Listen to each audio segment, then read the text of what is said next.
Entonces, en el día de hoy, atendiendo su gentil invitación, trataremos de disertar un poco y reflexionar en torno a este complejo suceso que tiene al mundo en ascuas, porque un desliz de lo que allí ocurra podría conducir a una guerra de mayor proporción y, ¿por qué no?, a una guerra mundial como ya ocurrió.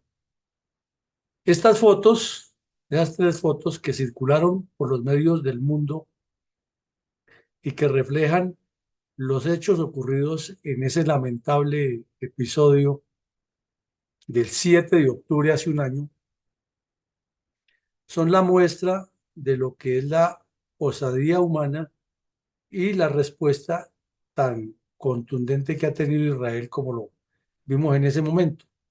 Quizás esta foto del tanque de los dos terroristas palestinos subidos sobre un tanque de guerra israelí y la foto que también ha circulado muchísimo de un bulldozer rompiendo una malla y pasando de territorio de Gaza a Israel, y esta del terrorista celebrando a gritos y con multitudes lo que habían cometido ese día, pasarán a la historia como la vergüenza más grande que ha tenido Israel en su seguridad, país que es modelo de seguridad. Entonces, comencemos por decir qué era lo que esperaba lograr Hamas con ese ataque.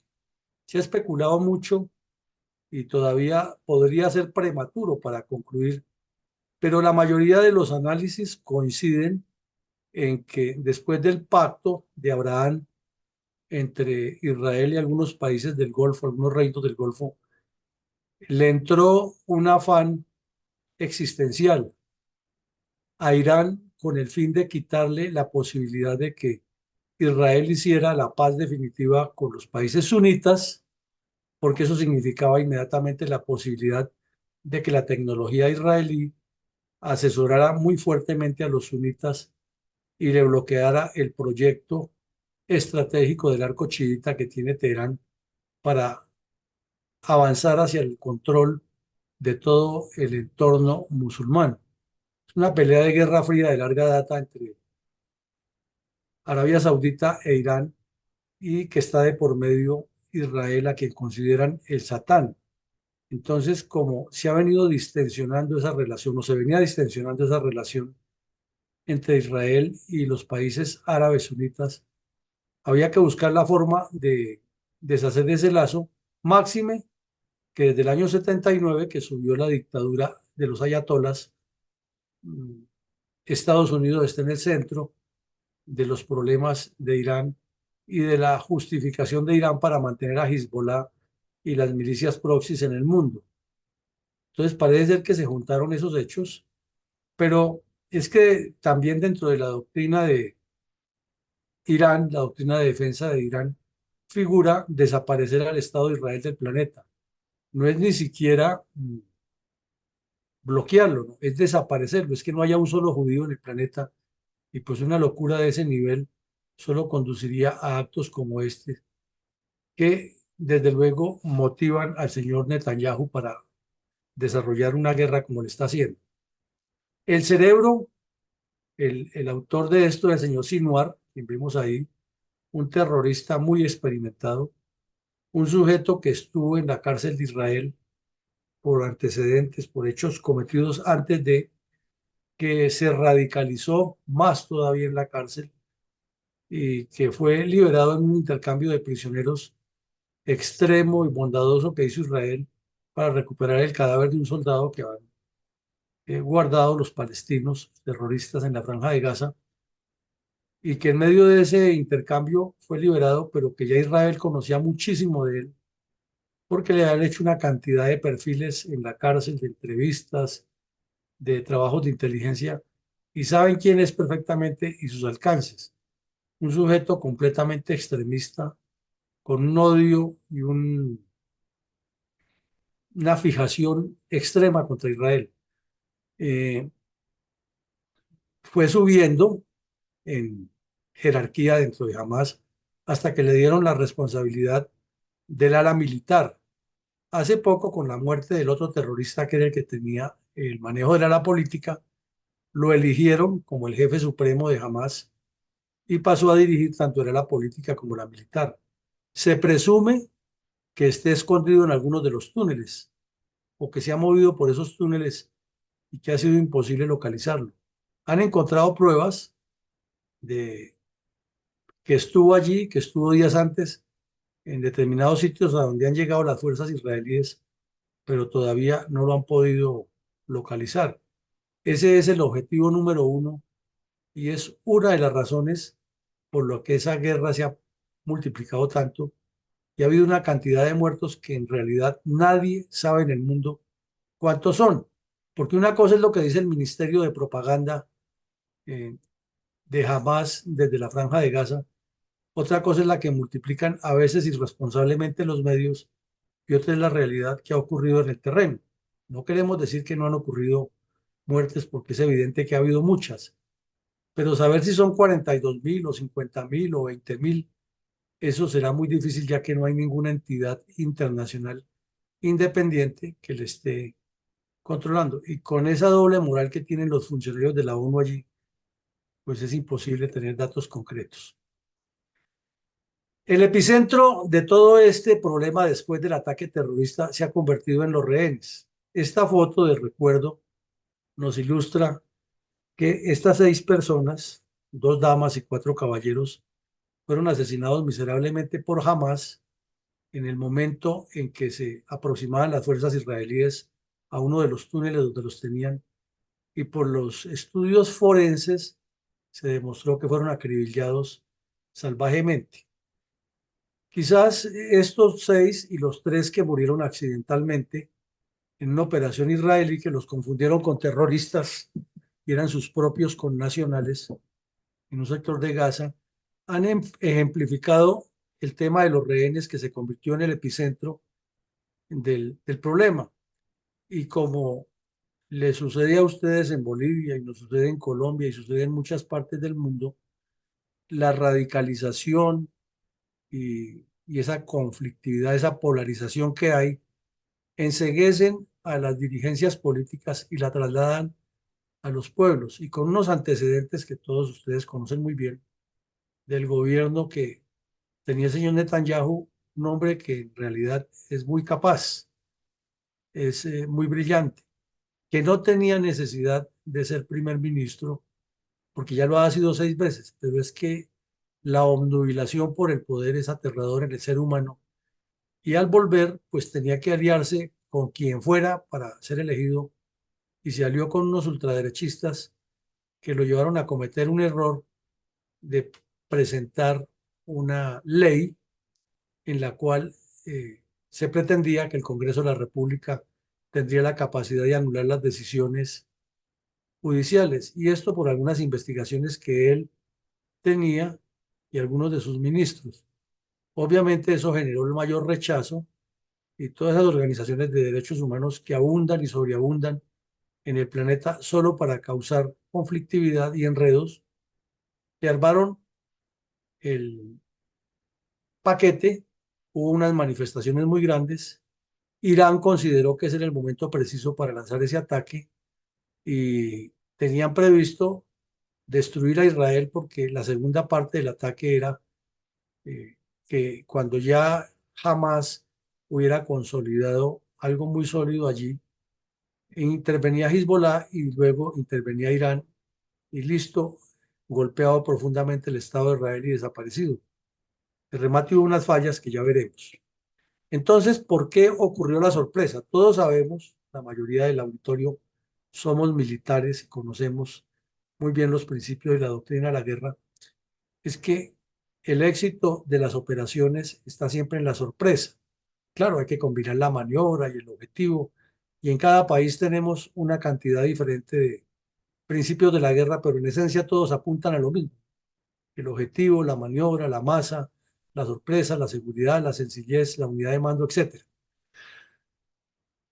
Hubo unos errores de cálculo de Netanyahu que fueron graves. Lo primero es que Netanyahu se puso a jugar con una estrategia que él creía que le estaba funcionando, que era dividir por un lado a la autoridad palestina de Cisjordania con Hamas, ya que Hamas pues abrió completamente y la idea era mantenerlos en polarización para que nunca se hablara de la necesidad que dice mucha gente en el mundo de que haya dos estados, el palestino y el israelí, y que Palestino tenga una sede en Gaza y otra sede en Cisjordania.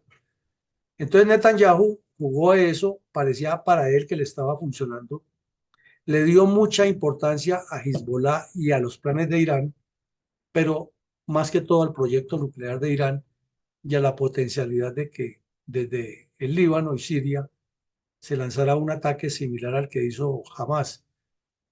Infortunadamente, los servicios de inteligencia encontraron el plan completico en un allanamiento que hicieron, completo el plan con todos los pasos, pero la inteligencia israelí le dio una interpretación primaria, era que se trataba de un documento general como una idea de lo que podría hacerse, pero nunca que estaba en ciernes y que se estaba desarrollando. Se olvidaron también de que en Gaza se estaban construyendo muchos túneles y que había una línea directa por el mar pasando por la frontera egipcia con Hezbollah y que allí se estaba tejiendo algo a pesar de que tenían la información.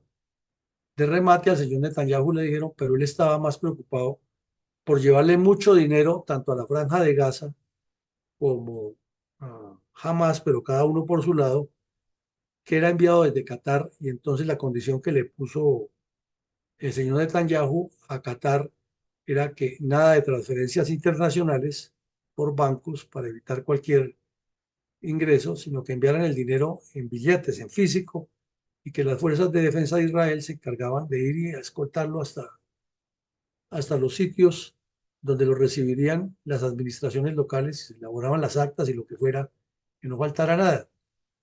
Él creía que con eso tenía controlado a Hamas y que su énfasis debía estar en Hezbollah y en el proyecto nuclear de Irán. O sea, no es que no tuviera razón, es que la razón no era completa y no estaba haciendo el trabajo con el énfasis integral. Eso quiere decir que los médicos también se mueren. Las reales intenciones de Irán y sus proxies ya las sabemos y las dijimos, destruir a Israel. Y parece que el señor Netanyahu no la atendió y que incidió mucho en las decisiones que tomaban los directivos de inteligencia. No así los de operaciones especiales que ellos permanentemente están haciendo todo tipo de trabajos como lo acabamos de ver hace poco con los radios y los equipos de comunicación que explotaron en Líbano. Pero de remate hubo unos errores imperdonables de inteligencia y contrainteligencia sobre el terreno. Por ejemplo, dejar en manos de un soldado la noche de la fiesta de los tabernáculos el manejo de la sala de inteligencia ubicada en la franja, sobre la franja de Gaza, es decir, dentro del territorio israelí, pero muy cerca de la franja de Gaza, que era el centro de acopio y de procesamiento de información más importante en toda la región sur de Israel. Y hubo un error también de un general que ordenó a los oficiales que esa noche se reunieran todos en la base de él y que durmieran inclusive y que al día siguiente regresaban a sus bases. Errores gravísimos. Entonces, las cuarteles quedaron prácticamente desguarnecidos. Se les olvidó que 50 años antes, en esa misma fecha, los habían atacado los árabes y no se dio valor a las informaciones de inteligencia y de remate se descuidó el control físico sobre la zona y se confiaron en que las ametralladoras automáticas eh, de reacción por las cámaras cuando detectaran movimientos podrían actuar. Pero los de Hamas que ya conocían esas debilidades, o sea, la infiltración de inteligencia fue de alto nivel y de alto perfil con todos los palestinos que pasaban a trabajar todos los días a los kibbutz del sur, habían hecho un trabajo bien continuo y entonces sorprendieron porque tuvieron la habilidad de ubicar exactamente dónde estaban los alimentadores de energía y dónde estaban ubicadas las cámaras, hacia dónde apuntaban y las neutralizaron. Y el soldado que estaba en el servicio de inteligencia no detectó adecuadamente esto y parece que no pasó la alarma a tiempo. Pero como las tropas estaban disfrutando en todo el país del festivo y no han hecho lo que llamamos en términos militares un alistamiento de primer grado, pues la reacción fue tardía. Y entonces la sorpresa tuvo más poder porque hasta que los llamaron, hasta que se uniformaron, hasta que los contaron, les repartieron toda la provisión, organizaron las unidades, las que estaban en primera línea las movieron. Y quienes hemos estado en las fuerzas militares sabemos que eso no es mover el dedo y arranca, sino que eso tiene todo un procedimiento de comando y ahí ganaron los terroristas. El problema de la pugnacidad interna no solo era anterior, sino que se calmó temporalmente el señor Galant o el señor, perdón, el que ha sido ministro de Defensa y que ahora estaba como el jefe de la oposición, accedió a formar un gabinete de guerra, pero poco a poco con las decisiones que ha ido tomando el señor Netanyahu los distanciaron y sobre todo el tema de los rehenes. El tema de los rehenes se volvió sensible y nosotros en Colombia sí que lo experimentamos con las FARC cuando secuestraron esa gran cantidad de personas. Es que es increíble la cantidad de gente que decía que había que combatir la guerrilla, pero que había que negociar con los terroristas la liberación de los secuestrados. Y es un fenómeno que se vuelve inmanejable para cualquier gobierno, porque se unen los comunistas de todo el mundo, los pacifistas, las ONGs y los que andan buscando dinero con ese cuento, y todos a un solo paquete atacan es a los gobiernos y no a los bandidos. Otro error de cálculo fue haber programado el Festival del Desierto cerca de la frontera, porque allí había mucha gente y les dieron un objetivo muy rentable a los bandidos y lo lograron. Allí llegaron y asesinaron un montón de gente. Unos dicen que 200, que 230. Lo cierto fue que fue una carnicería y sobre todo gente joven, que es lo que más le afecta a cualquier estado que muera la gente joven, que es el futuro del país. Y eso lo hicieron calculadamente. Y como las desgracias nunca vienen solas, los kibbutz, donde todo el mundo está usualmente armado y en capacidad de reaccionar, tienen las armas en la casa, tienen sus planes de defensa organizados y tienen tropas permanentes, 4 o 5 soldados que son los que atienden cualquier emergencia, mientras la unidad más cercana se moviliza, pues esa noche no estaba funcionando eso y desafortunadamente suele suceder hasta en las mejores familias que se bajó completamente la seguridad. Luego miremos cómo fue la dinámica de la reacción. Israel aplicó el principio de la masa y lo ha hecho con la contundencia que ustedes conocen y no nos vamos a poner aquí a repetir lo que ya saben. Al principio hubo muchas dudas si el objetivo era lógico, ¿no? Porque siempre se preguntó es qué sigue después de la ofensiva militar y en muchas partes se creyó que era un ataque militar de Israel eh, más o menos sostenido, que iba a ser contundente, sí, pero no de largo aliento.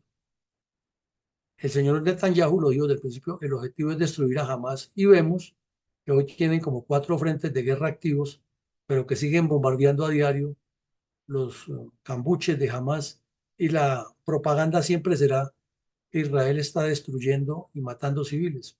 Es cierto, han muerto muchos, pero la cifra nunca sabemos cuál es. Entonces ya quedó claro que el objetivo de Israel es destruir completamente a Hamas, o sea, vengar esa acción y por eso dicen en su lema, nunca más puede volver a ocurrir otro 7 de octubre. Entonces, esta guerra va para largo, la política de Estados Unidos ha sido ambigua, que es el único que podría pararlo, pero la duda que queda es si este objetivo se puede sostener en el tiempo y no hay otras reacciones del mundo musulmán que pudieran darle otra tónica y convertir eso en un reverbero que no se puede apagar. Aprendemos también que en esa dinámica de la reacción ha habido muchas maniobras de guerra regular aplicadas a acciones irregulares en contraterrorismo urbano. ¿Por qué? Porque así como el objetivo es destruir a Hamas, la ofensiva es al máximo, con todo, sin compasión. Y entonces, si los terroristas ponen a los civiles de escudo humano y están ahí, hay que darles y decirle a los civiles que se quiten. Como no se van a quitar porque esa pobre gente no tiene para dónde irse, ya que han dado como gitanos de un lado a otro, pues Israel de todas maneras actúa y ahí vienen las bajas colaterales, que es un fenómeno de todas las guerras, pero aquí se ha hecho mucho más acentuado. La respuesta de Israel a la guerra psicológica de la que hablábamos ahora, de la propaganda, de la financiación que le hacen con el número de muertos y con imágenes exageradas a veces reales, ha sido contundente y es ofensiva permanente y acción letal, pase lo que pase, porque Israel fue agredido y siempre reclaman lo mismo, ¿no? ¿Por qué en el mundo entero se cuestiona la acción de Israel y no se cuestiona a las víctimas que fueron los mil y algo ciudadanos israelíes asesinados, la cantidad de niñas y mujeres que fueron ultrajadas sexualmente por los terroristas y los rehenes en las condiciones en que los tienen, utilizándolos como mercancía de cambio? Entonces son argumentos que utiliza el señor Netanyahu, en los cuales tiene razón, pero que también se pone de por medio la cantidad de muertos civiles y esto parecería eterno sin resolución, porque obviamente ustedes y yo sabemos que esos niños que están creciendo, que han sobrevivido, que han visto los horrores de esa guerra, en 4 o 5 años serán terroristas de Hamas y esto parecerá eterno e Israel lo sabe. Pero la idea que tiene es destruir a Hamas. No ha sido claro de cómo reorganizar el gobierno, pero todo apunta es a que los países árabes vengan, intervengan y se comprometan por primera vez en que jamás no puede seguir existiendo mientras algunos países o algunos jeques árabes, o en el caso de los persas de Irán, lo sigan financiando para destruir a Israel. O sea, es un tema bien complejo que no se resuelve, como dijo el señor Juan Manuel Santos, que él iba allá y le resolvía el problema en una reunión entre árabes y judíos. Importante también rescatar aquí que la unidad de mando de las fuerzas de defensa israelí, como principio de la guerra, han estado muy bien estructuradas y desde luego que el apoyo de Estados Unidos no tiene duda que ha sido la garantía en que las cosas ocurran. Problema que hay es, como están en campaña electoral en Estados Unidos y viene la elección y viene el nuevo presidente o la nueva presidente, si gana la señora Harris, es qué más sigue y si el Congreso de Estados Unidos seguirá apoyando esto o no, o lo limitará, porque ya también hay muchos vaivenes que darían tema para otro análisis. Otra dinámica que se ha presentado aquí, u otra acción que se ha presentado en esta reacción, es que Israel, después del fracaso, demostró que tiene una capacidad impresionante de recomponer su visión y de reaccionar eh, acertadamente y asertivamente. Y las operaciones que han hecho en el Líbano en el último mes, que serían tema, pues obviamente para otro conversatorio, así lo indican. Israel, desde su nacimiento como Estado, ha tenido como precepto anticiparse a los hechos. Por eso es tan triste y lamentable que esta vez los que se anticiparon fueron los de Hamas, pero lo que hicieron en estos días con Hezbollah, además de ser sorprendente e increíble para muchos legos, pues es una demostración de que están trabajando muy bien en inteligencia y que eso que aprendemos en los cursos militares de determinar la capacidad de más probable adopción del adversario, lo cumplen ellos con lujo y con creces. Se han anticipado siempre porque su inteligencia es muy efectiva y en especial los grupos de operaciones especiales que tienen siempre los objetivos de retaliación.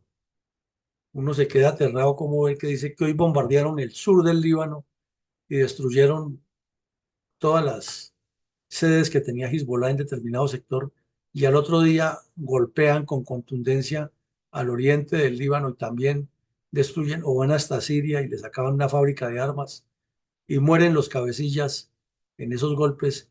Es porque ese servicio de inteligencia no solo es muy efectivo, sino que tienen en el mapa una cantidad de objetivos para actuar, que es algo que no sucede en los ambientes de guerra irregular en otros países, sino que casi siempre la reacción, valga la redundancia, es reactiva, no proactiva, o ni siquiera para evitar un acto terrorista, como parece ser que era lo que estaba planeando Hezbollah para celebrar este año del ataque.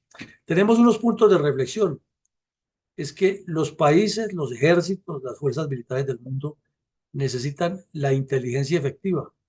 Infortunadamente en nuestro medio los dirigentes políticos llegan a utilizar la inteligencia es para espiar a los adversarios y para hacer todo lo posible para bloquear a las unidades de fuerzas especiales, porque saben que son unidades altamente capacitadas que pueden actuar dentro y fuera de su territorio y causarle daños al adversario o poner en ascuas a gobiernos que desgobiernan.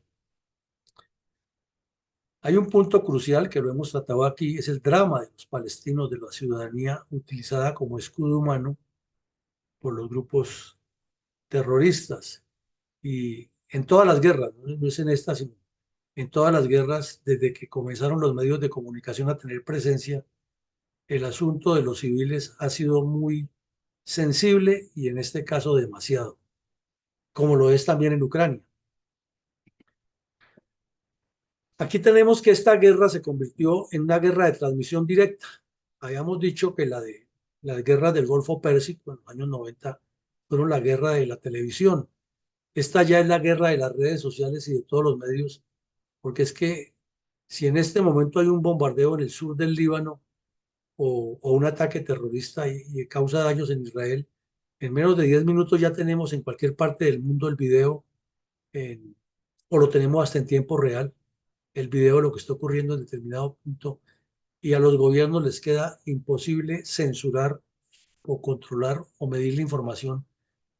Y ese tipo de mensajes, esa forma de llegar a los mensajes, hace que se afecte la credibilidad de los gobiernos o que puedan ser cuestionados o al contrario, puedan ser felicitados y reconocidos.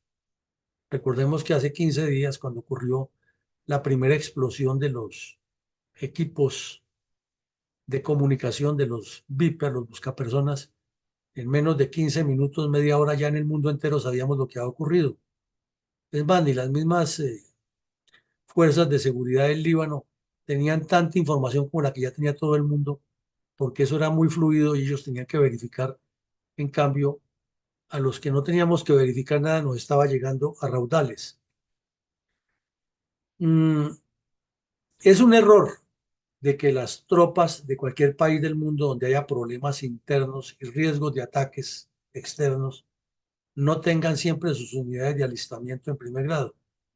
Y más en Latinoamérica, donde somos tan tropicales, que consideramos que todo es paz, tranquilidad y amor, y es muy difícil tener unidades en alistamiento, a menos las que están comprometidas en el caso de Colombia, por ejemplo, en operaciones. Pero lo usual es que se trabaje de 8 a 12, de 2 de la tarde a 6 de la tarde, sábado mediodía, los domingos los servicios, los festivos y que menos. Y resulta que donde hay acciones terroristas, el enemigo no duerme. El enemigo está siempre pensando las 24 horas o buscando actuar las 24 horas. Y ahí cometió ese error Israel. Hay algo que casi no se menciona y es que el gobierno de Egipto tiene un problema gravísimo que Israel lo ha manejado con mucho tacto en la parte diplomática, pero sin asco ni compasión en la parte física. Y es que esa frontera que hay en la ciudad de Rafa, entre Gaza e Israel, y Egipto, perdón, ha sido de tiempo a un pasadero por túneles en cantidades y Egipto siempre ha dicho que están cumpliendo, que ellos inclusive separaron el muro o la cerca y obligaron que en menos de 400 metros no haya ninguna vivienda palestina o de los habitantes de Rafa para evitar que se construyan los túneles. Pero eso es un decir, porque entonces si el túnel antes medía 150 metros, ahora mide 550, pero siguen existiendo. E Israel fue, eso lo llaman el corredor Filadelfia. E Israel llegó al punto que decidió invadir esa zona y como hay un acuerdo de paz entre Israel y Egipto, del cual Colombia y Uruguay son los dos países latinoamericanos que aportan tropas allá de observadores, mmm, tiene ahí en calzas prietas la situación y Egipto sabe que eso es cierto. El, el general Sisi, que gobierna Egipto, sabe que dentro de sus funcionarios de aduanas y los funcionarios locales área de la península del Sinaí hay muchas personas que son proclives al terrorismo, además porque son gazatíes que han pasado de un lado a otro o son palestinos que nacieron en Egipto por toda esa dinámica que ha habido. Y recordemos que inclusive la Franja de Gaza fue territorio egipcio en un tiempo.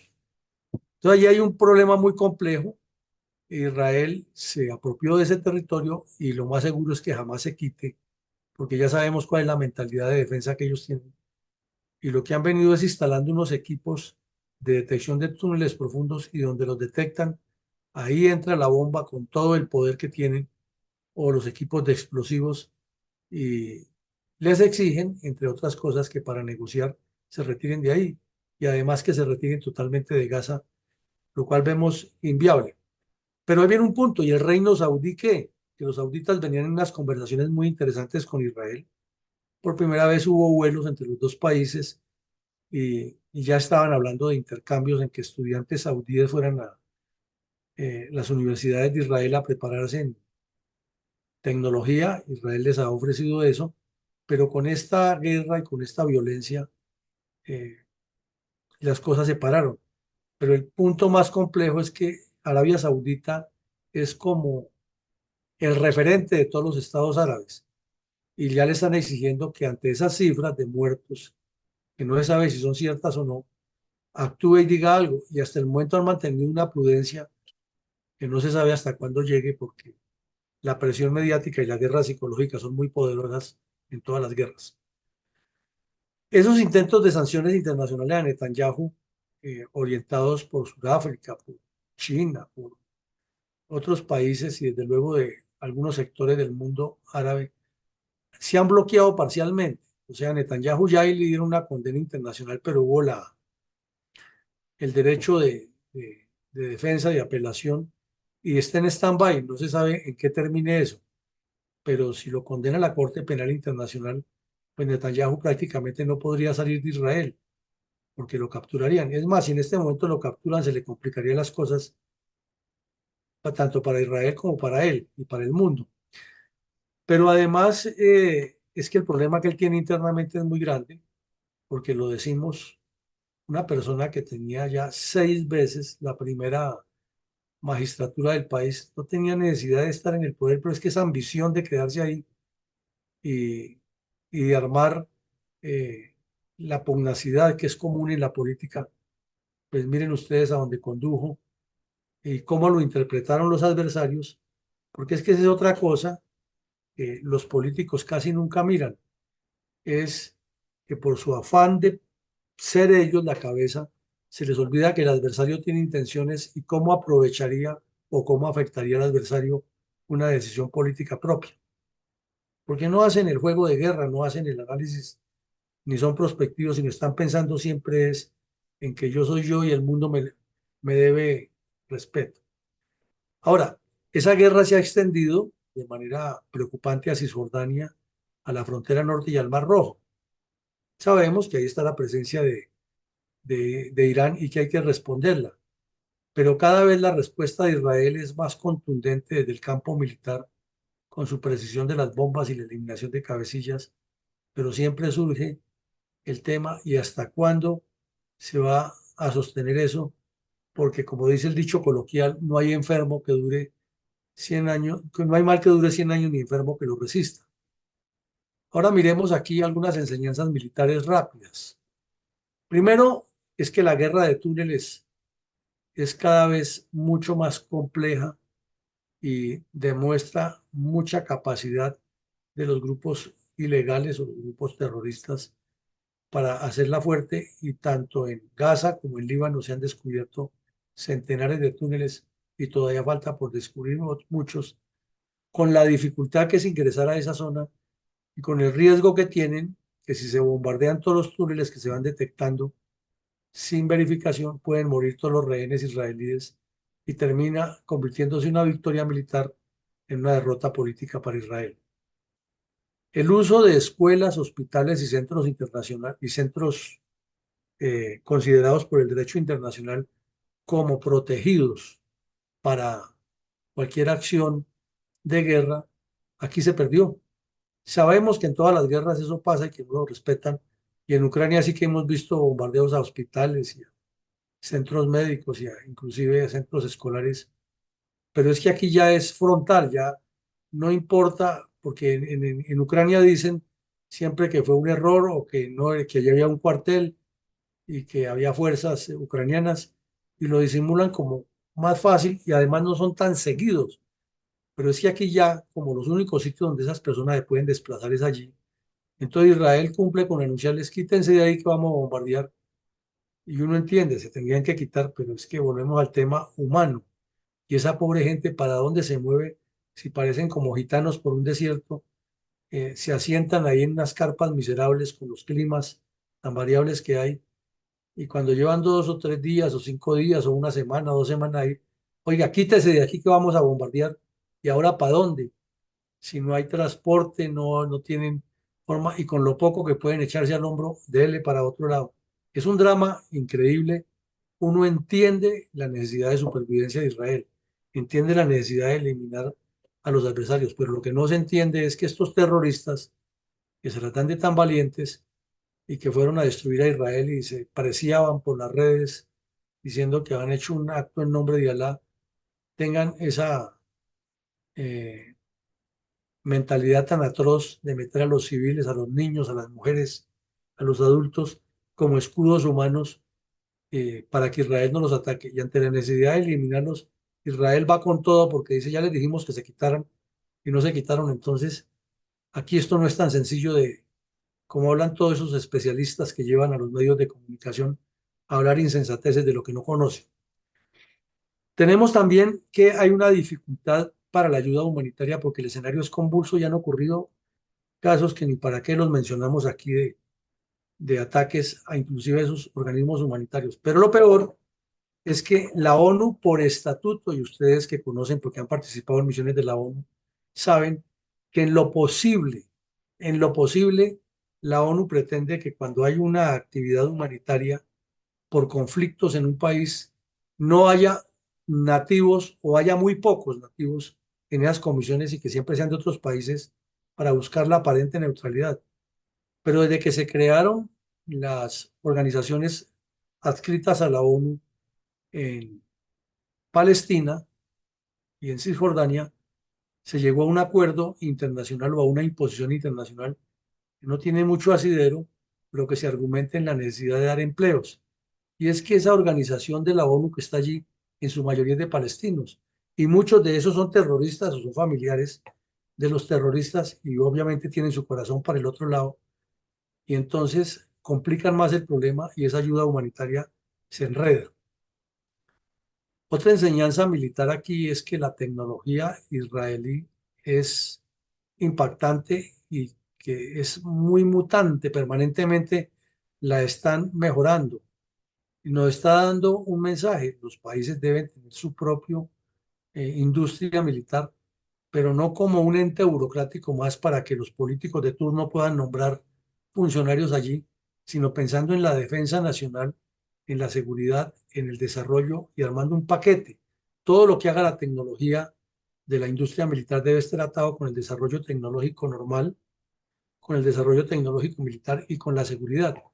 Eso no lo entienden nuestros políticos en estos lares y lo miran es cómo utilizan eso para sus ventajas y para su politiquería.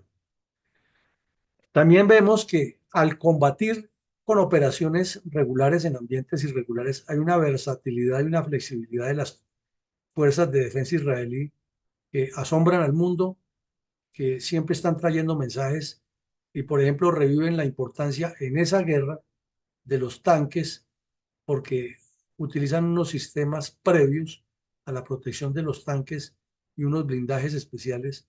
Y no es que no les hayan dañado tanques, claro que se los han dañado, que guerra es guerra, pero han demostrado que los tanques sí son útiles en la guerra urbana, algo que se estaba ya prácticamente devaluando, lo han revaluado. Pero además la combinación de la precisión de la Fuerza Aérea, la artillería, los movimientos de infantería sincronizados, las operaciones de fuerzas especiales, eh, y la inteligencia en todos los sentidos, porque han llegado a hacer cosas asombrosas como que los soldados le tomen con los videos que llevan, con las cámaras que llevan en la cabeza, muchas imágenes a personas y cuando caen los capturados las tienen sistematizados por regiones y cuando caen capturados en las entrevistas que les dicen es, por este rostro, usted a quién identifica que es de Hamas. Y entonces hacen un proceso con esa información y con el satélite van buscando a la persona hasta que la ubican y ahí tiene su misil. Entonces son unas cosas que parecen como de película, pero que están ocurriendo allá. Y lo mismo lo que hicieron en el Líbano con los equipos de comunicación y con los bombardeos tan precisos a esas sedes nos demuestran hasta dónde llega esa tecnología. Eh, Aquí hay un fenómeno que también se había visto ya parcialmente en Afganistán con la respuesta de Estados Unidos a Al Qaeda en los ataques del 11 de septiembre, pero que aquí es muy evidente, es que la barbarie islamista, que es atroz, ha sido respondida con una depredación que no es menos atroz. Y entonces la especie humana, ¿qué? El derecho de la guerra, ¿qué? La responsabilidad de la ONU, ¿qué? Porque es que la ONU no ha asumido ninguna responsabilidad. Y hagamos un paréntesis. Año 2008, dice, ningún país puede tener milicias distintas a su ejército y si tiene una milicia, tiene que ser legalizada como una especie de guardia nacional. Es más o menos la resolución. Palabras más, palabras menos. ¿Y por qué al Líbano se le permite que tenga a un partido político que tiene un sector controlado y una milicia que es financiada por un ente exterior y que además tiene un objetivo claro que es destruir a un país vecino y al Líbano no lo ponen en orden? Ah, que es que el Líbano es ingobernable, que allá han matado a todos los presidentes y primer ministros, que allá viven en guerra permanente, que es un país que no tiene, que es casi un estado fallido, que lo invade Siria, bueno, todas las disculpas, pero la ONU tendría que actuar. Si el Líbano es ingobernable, pues que se reúne el Consejo de Seguridad y tome la decisión de controlar el Líbano, por poner un ejemplo, debido a lo medular que es para la seguridad del mundo, pero no miran para otro lado.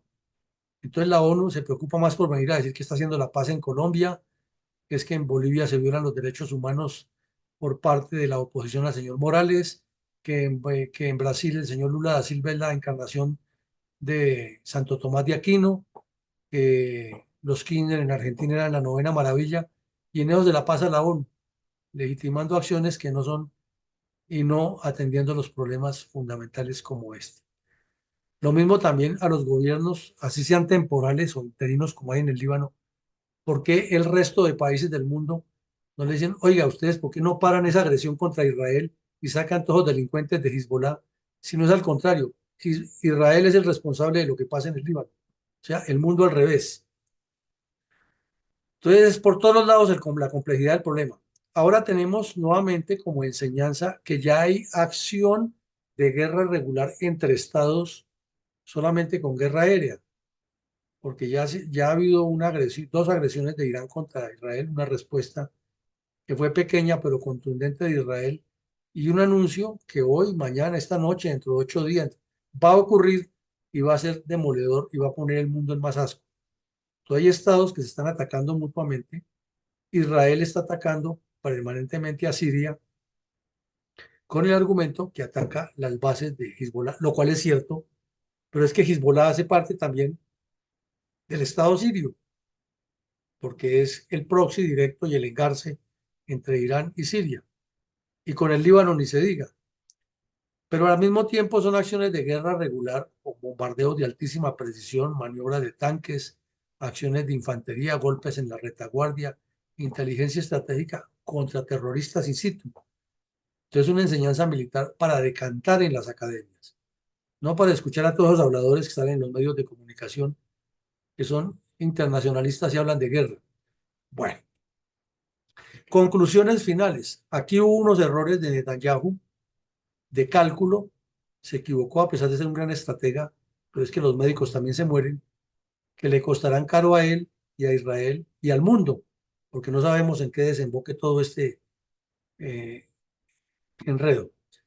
Segundo, hasta el momento, hasta hoy, las intenciones que tenía Irán y sus proxies de causar un golpe demoledor el 7 de octubre del 23 y llevar a Israel a centrarlo en un solo problema y prepararle una ofensiva similar por el norte, con Irán que estaba prevista para hoy, con Hezbollah. para hoy. Estaba previsto ese, les falló, porque Israel se anticipó, se les olvidó a Irán que la inteligencia de Israel, que es maravillosa y ejemplar, también trabaja muy de la mano con la de Estados Unidos, el Reino Unido, Francia y Alemania, que son muy poderosas también, y que le estaban advirtiendo de todo lo que pasaba, y ahí vimos los resultados de lo que ha ocurrido con Hezbollah. En el momento Hezbollah está muy disminuido, no se ha acabado porque vemos que todos los días lanzan cohetes y tienen proxies y les llegan apoyos desde Irán, de Irak y de Siria, pero en su estructura de mando está muy afectada porque todos los golpes que les ha dado Israel este año, comenzando por el de las explosiones de los Viper y luego de los radios, era contra los cabecillas. O sea, el plan de Israel era dejar sin cabecillas a Hezbollah. No lo logró del todo, pero sí les afectó muchísimo esa estructura. Entonces les falló por ahora. O sea que hoy no pudieron celebrar lo que pensaban hacer de 7 de octubre del 24. Enseñanzas en el orden militar, de inteligencia, de contrainteligencia, por montones. Nuevas tecnologías para la guerra, como en todas las guerras, llegan, pero esta vez cada vez más asombrosas y hemos visto que así es. La información y la desinformación provenientes de lo que allí ocurre han afectado enormemente la realidad de la guerra y es que ya lo sabemos todos que la primera muerte que hay en todas las guerras es la verdad. Entonces, llegar a decantar exactamente lo que ha pasado allí nos llevará muchos años porque habrá posiciones encontradas, informaciones válidas, no válidas, como dicen en inteligencia, exactas, inexactas, verdaderas, no verdaderas, falsas o reales, y el trabajo del oficial de inteligencia es determinar cuáles son para establecer la capacidad de más probable adopción. Y si todo eso está enredado, imagínense ustedes unos medios de comunicación, a veces ideologizados, a veces afanados por publicar, y con el problema de las redes que le ganan a los medios muchas veces en pasar las noticias, no es tan sencillo decir que lo que ha pasado aquí exactamente es esto en cada caso. Hay que tener un contexto general. Pero en síntesis, estamos en medio de un altísimo riesgo de que ocurra una guerra mundial de consecuencias impredecibles. Por ende, tanto la ONU y la comunidad musulmana tienen que salir de ese espacio de comodidad y de conveniencia para ambos lados, de dejar de ser indecisos e ineficientes y pasar a buscarle una solución a ese problema. Entonces, con esto, mi coronel Terán, aspiro a haberme no salido de los 45 minutos y haber compartido con ustedes algunas reflexiones. Muchas gracias, mi coronel.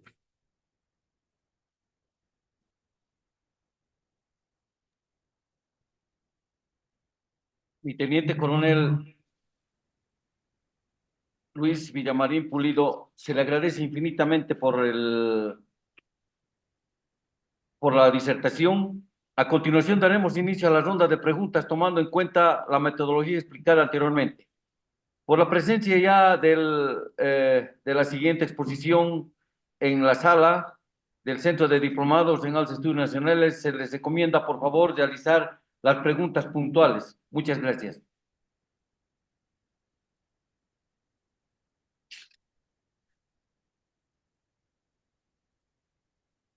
Coronel Villamarín, inicialmente agradecerle por su magistral conferencia, particularmente tocando aspectos relacionados al ámbito del análisis estratégico militar y estratégico operativo de la conducción de las operaciones, desde el ataque terrorista de Hamas y sus consecuencias posteriores hasta el día de hoy.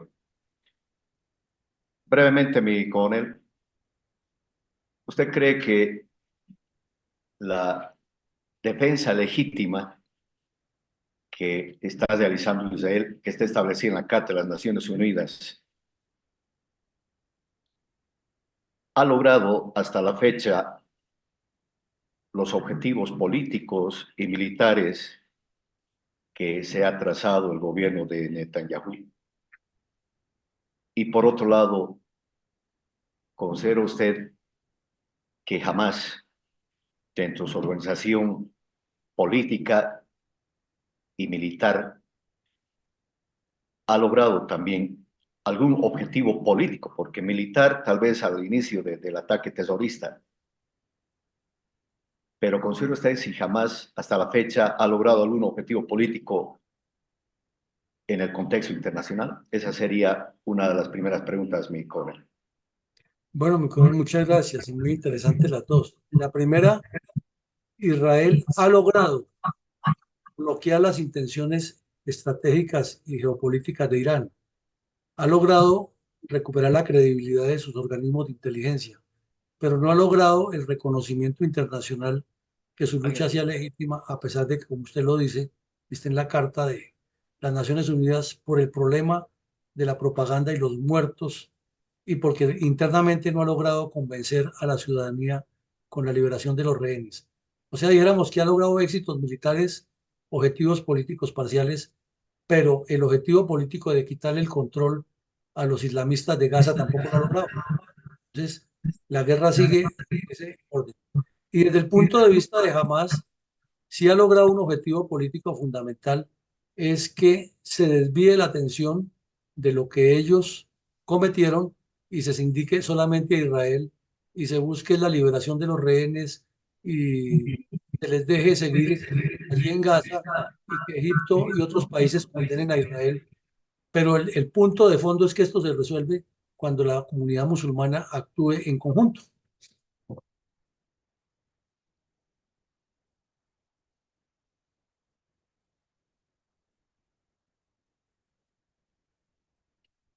No escucho, mi coronel. Es que tiene el micrófono cerrado, mi coronel, no se escucha. Ahora sí, Ahora sí. ¿considera usted, mi coronel, que jamás ha logrado algún objetivo político con su ataque terrorista el 7 de octubre del año pasado hasta la fecha? No, por eso le decía, mi coronel, que no han logrado un objetivo político eh, como ganadores, pero sí han logrado un objetivo político internacional deslegitimando a Israel en muchos escenarios con protestas y todo lo que vemos en los medios de comunicación y vendiendo la idea al final que el malo es Israel y no los terroristas que atacaron. Pero en la medida que lo sigan acabando, al fin y al cabo, los ganadores, como en los campeonatos de fútbol, muy bueno el equipo y llegó hasta la final, sí, pero ganó el otro. El campeón es ese.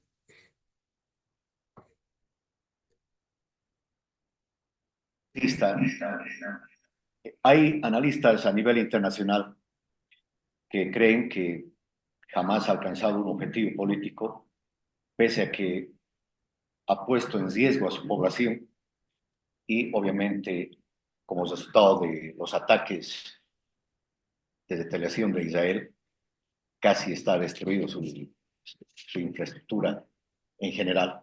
Sin embargo, ha logrado en el contexto internacional posicionar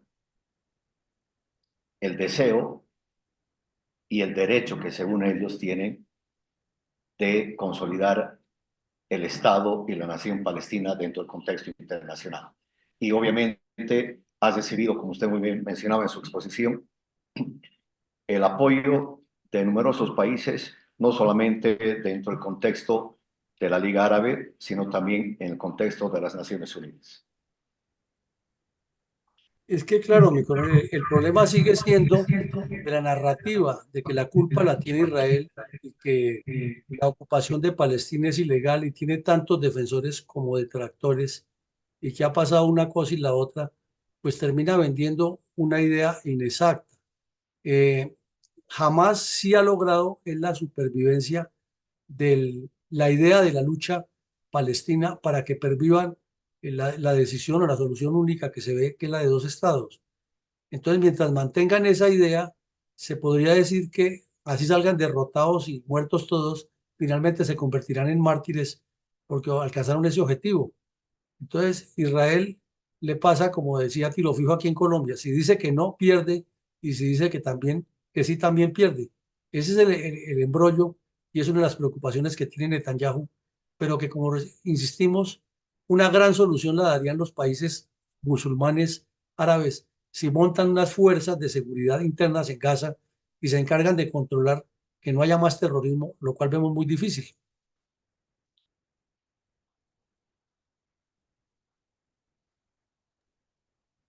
Muchas gracias, mi teniente coronel. ¿Alguna otra pregunta en sala, por favor? Adelante, mi coronel. Camarada. Y coronel Villamarín, al coronel Gambarte, de esta Bolivia. Mi pregunta es, ¿cuáles serían las consecuencias de este conflicto económico y político, particularmente en América? Bueno, muchísimas gracias, mi coronel. Desde que Israel anunció que la respuesta contra Irán será contundente y últimamente ha tomado mucha fuerza, uno de los cursos de acción que sería golpear la infraestructura petrolera de Irán, pues se sobreentiende que habrá una crisis similar o peor a la que hubo en el 73 cuando los países árabes le cerraron el grifo a la producción de petróleo y se multiplicó el precio del barril. Ese podría ser uno de los resultados. El otro es que los objetivos, o mejor, las propiedades israelíes en el mundo, que son muchas, en muchos países, podrían ser blanco de ataques terroristas, afectando la infraestructura y causando muchos problemas. Que si esto desata en una guerra mayor, pues va a incidir en los precios de la tecnología, los precios de los medicamentos, de las dificultades para viajar, las restricciones para comprar de otros países y nosotros en el tercer mundo salíamos muy damnificados porque toda esa priorización de la tecnología hacia el tema de la guerra haría que los elementos de consumo se vuelvan más caros, especialmente en electrónicos, etcétera. Y las posiciones que van asumiendo los gobiernos, en el caso de Latinoamérica, buscan es satanizar a Estados Unidos e Israel, pues también nos generaría problemas con los proxies o los socios. O sea que sí, como todas las guerras, traería muchos problemas económicos y también oportunidades cuando hay gobiernos sensatos que las saben aprovechar.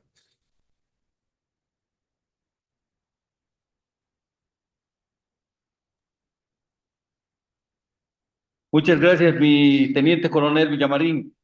A nombre del Directorio Nacional del Centro de Diplomados en Altos Estudios Nacionales, queremos darle nuestro agradecimiento sincero, no sin antes invitarle a su distinguida persona para que nos pueda seguir ilustrándonos con tan brillantes conocimientos para mantenernos actualizados en este flagelo que sufre la humanidad, principalmente en el Medio Oriente, con su influencia en los países en vías de desarrollo como es nuestra patria, Bolivia.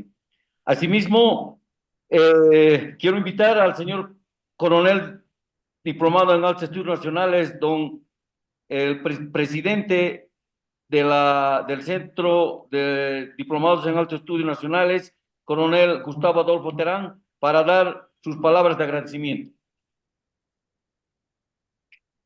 Mi coronel, nuevamente agradecido a nombre del Centro de Diplomados en Estudios Nacionales por su aporte permanente y apoyo a nuestra institución y obviamente a todos nuestros afiliados con sus análisis en el ámbito internacional desde el punto de vista geoestratégico, geopolítico y obviamente como militar experto en estos temas, además de haber participado en diferentes acciones de combate contra las FARC, es que nosotros nos sentimos honrados con su presencia. Al mismo tiempo, invitarle a que pueda usted estar presente en nuestro aniversario que se va a desarrollar el 18 de octubre, donde pensamos entregarle un reconocimiento a nombre de todo el Centro de Diplomados en Altos Nacionales por su permanente apoyo académico, ilustrativo, a lo largo de los últimos años, mi coronel. En vista de que ya tenemos presente en sala al siguiente expositor, al doctor H.C.F. Mancilla, para poder hacer un análisis desde el punto de vista de la ciencia política y la filosofía sobre este conflicto, que es de interés a nivel no solamente regional, sino mundial, es que vamos a culminar esta conferencia con su persona, mi coronel, sin antes dar la oportunidad para dar las palabras de despedida. No, muchísimas gracias, Rafael Terán, y a ustedes que tienen un centro muy interesante de estudios estratégicos nacionales y mundiales. Como siempre, un honor ser honrado con su invitación y aquí estaría presto a participar en lo que a mi alcance esté y desearles lo mejor para esa bella nación que es Bolivia y para todo nuestro continente y para la raza humana, porque si somos los reyes de la creación no podemos permitir que la violencia y las guerras nos depreden. Mil y mil gracias por su atención.